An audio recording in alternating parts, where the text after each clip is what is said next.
They think it's also because they think that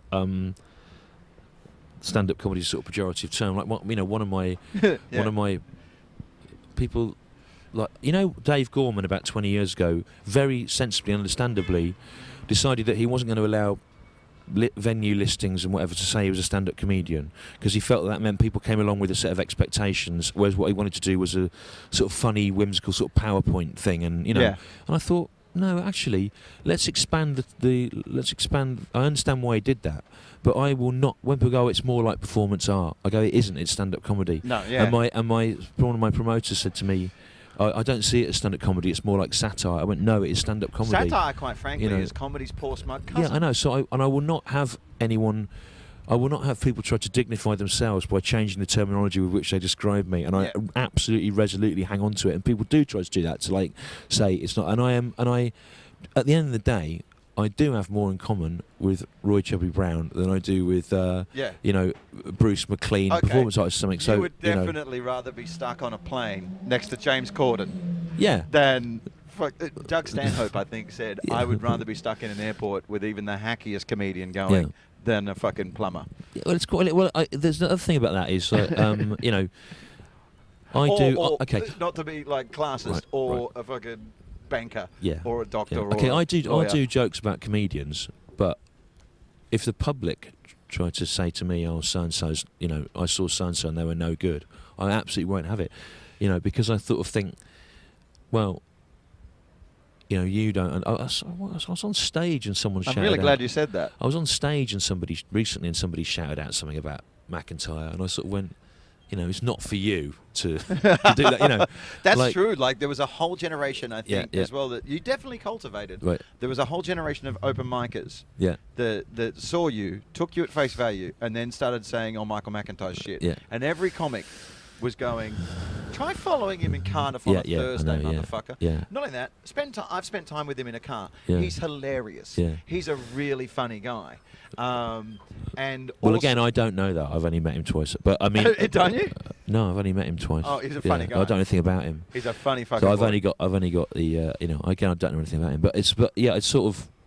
I mean, I was on holiday in Cornwall somewhere, and the people in the cottage next door were saying they'd been to some comedy club, and all sorts of people we know were on, and that one particular person was no good. And I went, well, he is really good actually. And he went, well, I don't see how that routine could be funny ever.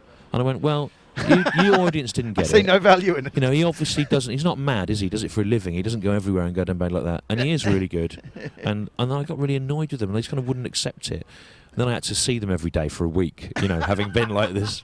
But yeah, he won't have it. I won't have. Is there a part of you that sometimes letting Stewart lead the character, so letting out what you wish you could say or wish you could do? Is there a part of you that say looks at Mock the Week? I look at Mock the Week and think I'd get destroyed on that because it's competitive. Yeah. Personally, if I'm on stage with other comedians, I like sharing laughter. Yeah, well, I like it to be a collaborative effort. Well, I do. I object to it on that level. That I think that I don't like. But is there a part of us that can't do that? So then we pretend it's beneath us? Yeah, probably. But it's a mixture of both. I can't do it, but I don't think you should anyway. I think that. Okay, let's go to McIntyre. Yeah. Which it was funny that I think part of me as well, when I wrote that article, was going after not you or McIntyre, but this environment that is being created, this imaginary environment in the press, that there's a Stewart Lee versus Michael McIntyre argument. Well, no, that has been created by the press. That was created very, very specifically by, and in fact, and to me, I'm like, they're both comics. A number of things about me were made up. About that I had apparently been rude to his wife at the at the British Comedy Awards and had made her cry, and it was particularly bad because she'd bought a new dress. And this was in the Metro and the Daily Mail, and I wasn't at the British Comedy Awards, so I wrote to both those papers and I went, I'm going to sue you for suggesting that I would attend the British Comedy Awards, right?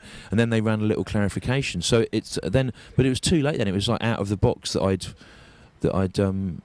made his wife cry at a thing, and I wasn't even at it. So it's sort of the Daily Mail had this thing. The angle was that I hated him because he was middle class, and I've never. I do have a said anything theory like that he did push a button with a lot of middle class white English dudes, because I do think he's a more honest depiction. of your average white middle class Englishman. Yeah. Because all the foreigners think he's funny. Yeah. Every foreigner thinks he's funny. Maybe as a kind of character of an Englishman. There's a fucking white middle class English dude going, I don't know what's going on. My cock doesn't work. You know what was good the other night? I watched this new one last night, and he did a bit of sort of, to and fro banter like you get in a club with a bloke in the audience who chatted something out. But they kept it all in, for mainstream BBC One. I thought that's interesting.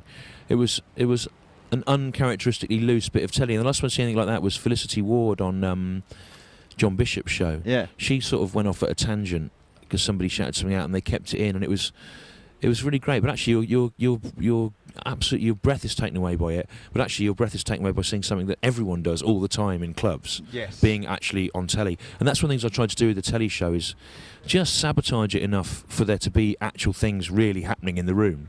But then people assume it's all plants and stuff. They do. And they assume it on tour. And that's your fault, because they were.